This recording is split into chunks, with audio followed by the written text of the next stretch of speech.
సాధిస్తుంది, ముమ్మాటికి తెలంగాణ రాష్ట్రం వచ్చి తీరుతుంది. ఇది కేసీఆర్ గారు రాసిన పాట. ఇదెవరో వేరో కవో కళాకారుడో రచయితనో రాసిన పాట కాదు, స్వయంగా కేసీఆర్ గారు తాను కలం బట్టి. ఇది ఒక్కటి కాదు, కేసీఆర్ గారు ఇందాక దేశపతి గారు చెప్పినట్టు ఎన్నో వందల సందర్భాల్లో కవులతో కళాకారులతో వందల గంటలు గడిపి వారితో, ఎందుకంటే ఒక పాట 1000 మాటలతో సమానం కాబట్టి వారి నుండి ప్రేరణ పొంది ప్రజల్లో ఉత్సాహాన్ని నింపడానికి తాను చేసిన ఎన్నో పాత్రల్లో అదొక పాత్ర. కళాకారుడిగా, కవిగా, రచయితగా కేసీఆర్ గారు ఎన్ని అద్వితీయమైన పాత్రలు పోషించినారో ఆ 14 ఏళ్ల ఉద్యమ ప్రస్థానంలో మీ అందరికీ తెలుసు. అయితే ఇందాక దేశపతి గారు మాట్లాడుతుంటే ఆయన అన్నారు పుష్కర తెలంగాణ అని. మరి పుష్కర తెలంగాణ ఇవాళ ముష్కరుల పాలైంది. పుష్కర తెలంగాణ దురదృష్టవశాత్తు ముష్కరుల పాలైంది. ఆ రోజు పుష్కలంగా ఉన్న తెలంగాణ ఈరోజు నిష్ఫల తెలంగాణగా మారిపోయే పరిస్థితి వచ్చిందని చెప్పి సోదరుడు కవి గాయకులు దేశపతి గారు చెప్తా ఉంటే బాధ అనిపిస్తూ ఉంది. సరే, ఏదేమైనప్పటికీ ఒకటి వాస్తవం. నాకు ఈ సందర్భంగా ఒక చిన్న ఉదంతం గుర్తొస్తున్నది. ఒకనాడు మనం ఇంకా అధికారంలో ఉన్నాం, 2018 ఆ ప్రాంతంలో. ఆ రోజుల్లో నాకు ఒక ప్రముఖ సినిమా డైరెక్టర్ ఫోన్ చేసినాడు. ఫోన్ చేసి, నేను కేసీఆర్ గారి మీద ఒక సినిమా తీయాలనుకుంటున్నానండి, కేసీఆర్ గారి పోరాటము, కేసీఆర్ గారి జీవితం, ఆయన మీద ఒక సినిమా తీయాలనుకుంటున్నాను నన్ను అడిగిండు. అడిగితే నేను అన్నాను, అది నేను సమాధానం చెప్పలేని ప్రశ్న సార్, నేను సార్ని అడుగుతాను, అడిగి వారి సమాధానం మీకు చెప్తా అని చెప్పిన. సో నేను సార్ దగ్గర పోయి సార్ ఇట్లా ప్రముఖ దర్శకుడు, ఆయన తీస్తా అంటున్నాడు, సినిమా తీస్తా అంటున్నాడు, మరి మీ సమ్మతి కోసం, మీ అనుమతి కోసం అడుగుతున్నాడు అన్న.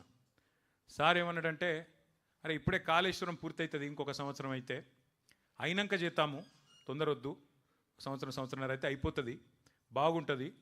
కాళేశ్వరం అనే ఒక అద్భుతమైన, ఎందుకంటే సాగునీరు లేని తెలంగాణలో గోదావరి నీళ్లు మన బీళ్లకు మళ్ళితే దానికంటే మించిన ఆనందకరమైన దృశ్యం ఏముంటుంది, కాబట్టి కాళేశ్వరం ప్రాజెక్ట్ అయినాక చేద్దామని చెప్పు అన్నాడు. నేను అదే మాట దర్శకుడికి చెప్పిన. ఆయన అన్న మాట ఏం తెలుసా నాతో ఆ రోజు, సార్ కాళేశ్వరం కట్టొచ్చు, ఆ తర్వాత పాలమూరు రంగారెడ్డి కట్టొచ్చు, ఇంకోటి కట్టొచ్చు, ప్రపంచంలో ఎక్కడ లేని అద్భుతాలు కేసీఆర్ గారు ఆవిష్కరిస్తారు కావచ్చు, కానీ నాకు వాటన్నిటితో పట్టలేదు సార్. నాకు స్ఫూర్తి ఏంది, ఈ సినిమా తీద్దాం అనుకునేందుకు నాకు ఉత్తేజం ఎక్కడ కలిగింది అంటే, అన్ని ప్రతికూలతలను మొత్తాన్ని ఛేదిస్తూ అల్టిమేట్గా మిషన్ ఇంపాసిబుల్ అనుకున్న తెలంగాణను కేసీఆర్ ఏదైతే సాధించిండో, నా దృష్టిలో జూన్ 2, 2014 అతిపెద్ద విజయం సార్ కేసీఆర్ది.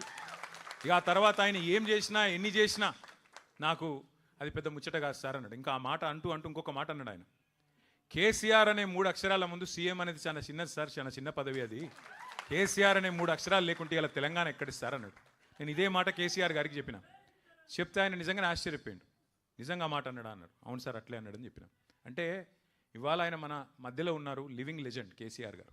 కాబట్టి కొన్ని సందర్భాల్లో మనకు కొన్ని విషయాలు, కొంతమంది వ్యక్తులు, వారు చేసిన పోరాటాలు, వారు చేసిన సాహసాలు మనకు ఆ నిమిషానికి, ఆ రోజుకి, ఆ క్షణంలో అర్థం కాకపోవచ్చు.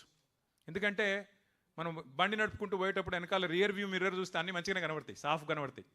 ఇవాళ తెలంగాణ సిద్ధించిన 12 ఏళ్ల తర్వాత చాలా అల్కగా ఎవరు పడితే వాళ్ళు నోరే కదా, నరం లేని నాలుకనే కదా అని చెప్పి ఇష్టం వచ్చినట్టు మాట్లాడుతున్నారు. కానీ ఆ రోజు జరిగిన పోరాటం, ఆ రోజు చేసిన త్యాగాలు, ఆ రోజు పడ్డ కష్టం, ఆ రోజు అమరవీరుల బలిదానాలు, ఇవి లేకపోతే ఇవాళ మనకి ఈ ఫ్రీడమ్ ఉండేది కాదు, ఈ స్వాతంత్రం ఉండేది కాదు, తెలంగాణ ఉండేది కాదు అనేది అక్షర సత్యం. అందుకే కుట్రలను ఛేదించి, కుతంత్రాలను అధిగమించి, దేశ రాజకీయ వ్యవస్థనే మెప్పించి, ఒప్పించి ఒక సుదీర్ఘ స్వప్నాన్ని సాకారం చేసుకున్న ఒక అద్భుతమైన ఘట్టం ఈరోజు ఆవిష్కరించబడ్డ రోజు, మన జూన్ 2, 2014. 4 కోట్ల తెలంగాణ ప్రజల ఆకాంక్ష నెరవేరిన రోజు, 14 ఏళ్ల అరుపెరుగని పోరాటం ఫలించిన రోజు ఇది. తెలంగాణ వచ్చుడో కేసీఆర్ సచ్చుడో ఇది సామాన్యమైన నినాదం కాదు. ఈ దేశంలో 79 సంవత్సరాలు అయింది ఇప్పటికి స్వాతంత్రం వచ్చిన తర్వాత. ఒక్క రాజకీయ నాయకుని చూపెట్టండి నాకు, నేను ఎంచుకున్న మార్గం నుంచి తప్పుకోను, ఎత్తిన జెండా దించను, దించితే రాళ్లతో కొట్టి చంపే అధికారం మీకే ఇస్తున్నా అన్న ఒక్క నాయకుడు భారతదేశంలో ఎవరైనా ఉన్నారా? That is KCR. సింహగర్జన చేసిన రోజు మే 17, 2001. ఆ రోజు కేసీఆర్ గారు నోటెమ్మడ వచ్చిన మాట, ప్రజాస్వామ్య పద్ధతుల్లో తెలంగాణ సాధిస్తాం, కానీ నేను గనక ఒకవేళ తప్పుకుంటే ఈ ఉద్యమం నుండి నన్ను కూడా రాళ్లతో కొట్టి చంపే అధికారం తెలంగాణ ప్రజలకిస్తున్నా అనే ధీరోదాత్తుడు కేసీఆర్ గారు. అట్లాగే పదవీ త్యాగాలు కాదు, కేంద్ర మంత్రి, పార్లమెంటు, శాసనసభ సభ్యత్వము, డిప్యూటీ స్పీకర్, ఇది కాదు, ప్రాణత్యాగానికి కూడా వెనుకాడని మహానుభావుడు, మహానాయకుడు కేసీఆర్ గారు. ఇది చరిత్రలో మిగిలిపోతే. సరే, ఇవాళ కొంతమంది అర్భకులు, అల్పసంతోషులు, కుక్కమూతి పిందెలు, అంగుష్ట మాత్రులు ఇష్టం వచ్చినట్టుగా మాట్లాడుతుండొచ్చు, చెలరేగిపోతుండొచ్చు, పైశాచిక ఆనందం పొందుతుండొచ్చు. కానీ దేశపతి శ్రీనివాస్ గారు చెప్పినట్టు మరి వాస్తవం, అది అక్షర సత్యం. వేటగాడు చెప్పే పిట్ట కథలు నిజం కావద్దు అంటే సింహం తన కథ తాను చెప్పాలి. ఆ సింహాలు మీరే కావాలి. సింహం కేసీఆర్ గారు చెప్పడం కాదు. ఒక్కొక్క గులాబీ సైనికుడు, ఒక్కొక్క చెల్లె, ఒక్కొక్క తమ్ముడు, ఒక్కొక్క అన్న, ఒక్కొక్క అక్క. ఇంతకుముందు మా అక్కలు ఎంత అద్భుతంగా వాడిన పాట. ఎవరు చెప్పిండ్రు వాళ్ళకి అట్లా రాయమని? ఎవరైనా ఆదేశించిండ్రా? లేకపోతే ఎవరైనా చెవులో నూరిపోసిండ్రా? వాళ్ళ అనుభవం, వాళ్ళకి ఎవరైనా నేర్పించిండ్రా? వాళ్ళ అనుభవం నుంచి వచ్చిన పాట, వాళ్ళ స్వాతిశయం నుంచి, అంటే వాళ్ళకు తెలంగాణ పట్ల ఉండే మమకారంతో, తెలంగాణ పట్ల ఉండే ఒక అద్భుతమైన అనురాగంతో, కేసీఆర్ గారి మీద ఉన్న ఒక ఆప్యాయతతో వారు మాట్లాడిన మాట. తలుచుకుంటే ఎన్ని ఘట్టాలు. ఒక మిలియన్ మార్చ్, ఒక సాగరహారం, రాష్ట్రమంతటా రహదారుల దిగ్బంధం, ఒక వంట వార్పు, ఒక దీక్షా దివస్, అన్నిటి ఫలితంగా విజయ దివస్ డిసెంబర్ 9, 2009. ఒకటి కాదు, రెండు కాదు, ఎన్ని సందర్భాలు, మరి ఎన్ని రకాలుగా అద్భుతమైన పోరాటాలు జరిగినాయో నేను మీకు మళ్ళీ గుర్తు చేయాల్సిన అవసరం లేదని అనుకుంటా ఉన్నా. అందుకే మరి 12 ఏళ్ళు 14 ఏళ్ళు పోరాడి చివరికి రాష్ట్రం సిద్ధించిన తర్వాత మరి అప్పుడే పుట్టిన పసిగుడ్డు లాంటి తెలంగాణ ప్రజలు ఇంకెవ్వరిని నమ్మకుండా విఘ్నులైన ప్రజలు కాబట్టే ఆ రోజు ఉద్యమ నాయకుడే ఈ ఉజ్వల ప్రస్థానానికి వారే కరెక్ట్ అని చెప్పి వారి చేతిలోనే బాధ్యత పెట్టినారు. ఇదే రోజు సరిగ్గా 12 ఏళ్ల కిందట ఇదే రోజు కేసీఆర్ గారు ముఖ్యమంత్రిగా పదవీ బాధ్యత చేపట్టిన రోజు కూడా ఇదే రోజు అనే మాట కూడా నేను మీకు గుర్తు చేస్తా ఉన్నా. మళ్ళీ ఒక మాట కూడా నేను చెప్తా ఉన్నా. 2028 డిసెంబర్లో తిరిగి కేసీఆర్ గారు మళ్ళీ ముఖ్యమంత్రిగా ప్రమాణ స్వీకారం చేస్తారు అనే మాట కూడా ఖరాఖండిగా ఇవాళ తెలంగాణ ప్రజలే చెప్తా ఉన్నారు, నేను చెప్పడం కాదు. మరి పోరాట యోధుడే పాలకుడైతేనే న్యాయం జరుగుతుందని ప్రజలు విశ్వసించి వారి చేతుల్లో బాధ్యత పెడితే మరి వెంటనే పనిలో పడ్డారు కేసీఆర్ గారు. ఒక పవిత్ర యజ్ఞంలాగా ప్రతి క్షణాన్ని కూడా మరి ఒక యుద్ధంలాగా, ఒక టాస్క్ లాగా తీసుకొని సర్వశక్తులు ఒడ్డి సంక్షోభాల సుడిగుండంలో ఉన్న తెలంగాణను గట్టెక్కించడమే లక్ష్యంగా బృహత్తర కార్యక్రమానికి శ్రీకారం చుట్టినారు. దశాబ్దాలు మనను దహించిన సమస్యలు ఒక్కొక్కటిగా వాటిని పరిష్కారం చేసుకుంటూ వచ్చినారు. ఇప్పుడు చెప్పుకుంటూ పోతే ఒకటి కాదు, రెండు కాదు. నెత్తురు గారిన నేలల్లో సాగునీళ్లు బారించిన కేసీఆర్ గారని ఇప్పుడే దేశపతి గారు చెప్పిన మాట. అట్లాగే బొక్కలు వంగిన నల్లగొండలో, ఫ్లోరోసిస్తో బొక్కలు వంగిన నల్లగొండలో మరి బొక్కలు విరిచిన గత పాలకుల దుర్మార్గాల సాక్షిగా మిషన్ భగీరథ చేపట్టి ఇంటింటికి నీళ్ళిచ్చి ఆడబిడ్డల కన్నీళ్లు శాశ్వతంగా తుడిచిన నాయకుడు కేసీఆర్ గారు కాదా అని నేను గుర్తు చేస్తా ఉన్నా. అరకొర సంక్షేమంతో 200 రూపాయల పెన్షన్ ఇచ్చి ఇయ్యనట్టుగా ఉండే ఒక పరిస్థితి నుంచి 2000 రూపాయల పెన్షన్లు ఇచ్చి కడుపు నిండా బువ్వబెట్టి మన పిల్లలకు సన్నబియ్యంతో హాస్టళ్లలో బువ్వబెట్టి 6.5 లక్షల మంది పిల్లలను చదివించుకున్న ఒక విజ్ఞాన తెలంగాణగా మార్చే ప్రయత్నం కేసీఆర్ గారు చేసినారు. అట్లాగే హైదరాబాద్ మినహా 9 జిల్లాలు వెనుకబడ్డ జిల్లాలుగా ఉండేది ఆనాడు, అప్పుడున్న 9 జిల్లాలు. మరి అన్నమో రామచంద్ర అన్న రాష్ట్రాన్ని దేశానికి అన్నపూర్ణగా తీర్చి పంజాబును, హర్యానాను తలదన్ని వరిధాన్యం ఉత్పత్తిలో నెంబర్ 1 చేసింది కేసీఆర్ గారి నాయకత్వం కాదా? ఒక్కసారి గుర్తు చేసుకోమని కోరుతా ఉన్నా. ఆనాడు పంకా తిరగది ఎండాకాలం వస్తే, ఏ అపార్ట్మెంట్కి పోయినా డీజిల్ గబ్బు, ఏ చిన్న జిరాక్స్ సెంటర్కి పోయినా ఇన్వర్టర్ లేని దుకాణం లేని పరిస్థితి.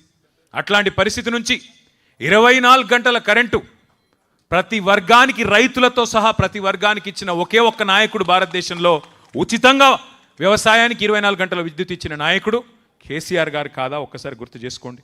అట్లాగే పరిశ్రమలు తరలిపోతాయనే భయాన్ని తొలగించి పెట్టుబడిదారుల్లో కొండంత విశ్వాసాన్ని నింపి పరిశ్రమలను 3 లక్షల ఉద్యోగాలుంటే హైదరాబాద్లో ఐటీ రంగంలో 10 లక్షలకు చేర్చిన ఘనత కేసీఆర్ గారిది కాదా? కేసీఆర్ నాయకత్వాన్ని కాదా? గుర్తు చేసుకోండి నేను కోరుతా ఉన్నా.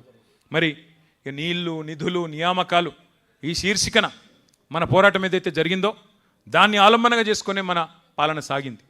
నీళ్లు, ప్రతి నీటి బొట్టును ఒడిసిపట్టి బీళ్లుగా ఉన్న తెలంగాణ పొలాలకు మళ్ళిచ్చింది కేసీఆర్. ఇంటింటికి నల్లాలు పెట్టి ఆ నీటి చుక్కలో మరి మా ఆడబిడ్డల కన్నీళ్లు తుడిచింది కేసీఆర్.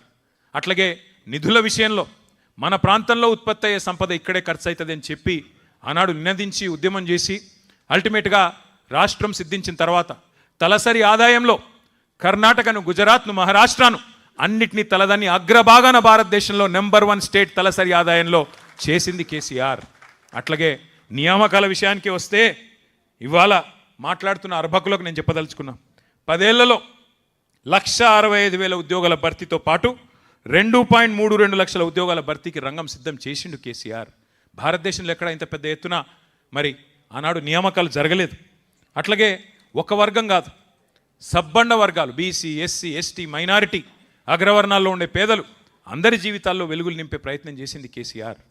ఆసరా పెన్షన్ల నుంచి అమ్మఒడి దాకా సంక్షేమంలో ఒక మానవీయ కోణాన్ని, మానవతకు మారు పేరుగా కేసీఆర్ గారిని పరిచయం చేసింది ఆ 10 ఏళ్ల పాలన. 1 కాదు 2 కాదు చెప్తే కళ్యాణ లక్ష్మి, కేసీఆర్ కిట్లు, వినూత్న పథకాలు, మాతా శిశు మరణాలను తగ్గించిన పథకాలు, మానవీయమైన ఆలోచనలు, వృద్ధులకు కంటి చూపు ఉండదని ఆలోచన చేసి కంటి వెలుగు లాంటి పథకం పెట్టిన మహానుభావుడు భారతదేశంలో ఉన్నారా? ఆలోచించమని చెప్పి నేను కోరుతా ఉన్నా. 1 కాదు 2 కాదు విప్లవాత్మకమైన కార్యక్రమాలు. రైతు బంధు అనేది ఒక విప్లవం. అది సాధారణ అల్లాటప్ప నాయకులతోని జరిగే నిర్ణయం కాదు. రిబ్బన్లు కట్ చేసేందుకు జేబుల్లో కత్తెరలు పెట్టుకొని తిరిగే నాయకులకు అర్థమయ్యే పథకం కాదు అది. రైతు బంధు ఒక దమ్మున్న ధీరోదాత్తుడైన నాయకుడు 73,000 కోట్ల రూపాయలు రైతుకు పెట్టుబడి సహాయం ఇచ్చిన మొట్టమొదటి నాయకుడు భారతదేశ స్వాతంత్ర అనంతరం కేసీఆర్. భూమి శిస్తును రద్దు చేసి, నీటి తీరువాను రద్దు చేసి, పేదవాడికి ముఖ్యంగా తెలంగాణ రైతుకు వెన్నుముకగా నిటారుగా నిలబడే విధంగా వారికి వెన్నుముకలాగా అండగా నిలబడ్డది, చేతిలో కర్రలాగా ఆసరాగా నిలబడ్డది కేసీఆర్. అట్లాంటి కేసీఆర్ గారిని సరే రకరకాలుగా బదనాం చేసి, ఇష్టం వచ్చిన చిల్లర ప్రచారాలు చేసి, ఇష్టం వచ్చిన తీరులో విష ప్రచారాలు చేసి, రకరకాల చండాలపు మాటలు మాట్లాడి ఆయన ఒక 150 గదులుండ ఒక భవనం కట్టుకున్నాడు, బంగారు భవనం కట్టుకున్నాడు, అందులో బంగారు కమోడులు ఉన్నాయి అని చెప్పి చిల్లర మల్లర మాటలు మాట్లాడి ప్రజల నెత్తి నిండా మరి ఇదిగో పులి అంటే అదిగో తోక అనే ప్రపంచం మనది.